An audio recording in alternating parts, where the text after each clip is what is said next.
এটা কিন্তু বিলাই না, বিলাইয়ের দল না, এটা কানা দলও না, কানাডার মতো কানা ন্যাংরা দল এইটা না, এইটা সাপের মতো, সাপের মতো, সাপের মতো বিষাক্ত, যে কোনো সময় সুবল মারতে পারে, সুবল মারতে পারে।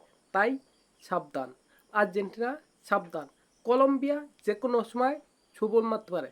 তোমরা বাঘ থাকতে পারো, তোমরা সিংহ থাকতে পারো, তোমরা ভাল্লুক হতে পারো, যাই হও না কেন, সাপ কিন্তু দংশন ঠিকই করতে পারবে তোমাদেরকে। সাপের এক সুবল দংশ। তাই তাই সাবধান হও, নয়তো তোমরা শেষ। নয়তো তোমরা পথে পথে, রাস্তায় রাস্তায়, ঘাটে ঘাটে ফুল প্যাকেট চুনা হয়ে যাবে, চুনা, ডাইরেক্ট চুনা হয়ে যাবে। তাই যদি জিততে চাও এখনো সাবধান হও।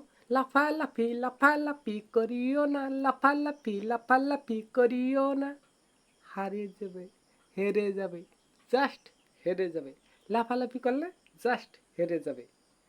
সাবধান হও, সাবধান হয়ে পারফেক্ট লিগাল খেলাটা খেলাও, তোমাদের সেরা খেলাটা খেলাও। দেখো তোমরা জিততে পারো কিনা। যদি জিততে পারো তাহলে ভাগ্যের বিষয়, জিতে গেলা। সাপে দংশন করতে পারলো না, কিন্তু একটু সুযোগ দিলে, একটু সুযোগ পেলে সাপে কিন্তু তোমাদেরকে ছাড়বে না। কেবল একটা দিয়ে কাপটা নিয়ে বাড়ি চলে যাবে, কেবল একটা দিয়ে কাপটা নিয়ে বাড়ি চলে যাবে, জাস্ট ওয়াও করে। মেসি স্বপ্ন আর পূরণ হবে না, বিদায় গানটা আর সুন্দর হবে না। তাই ভালোভাবে খেলাও, দেখি কি হয় কালকে সকাল 6টায়।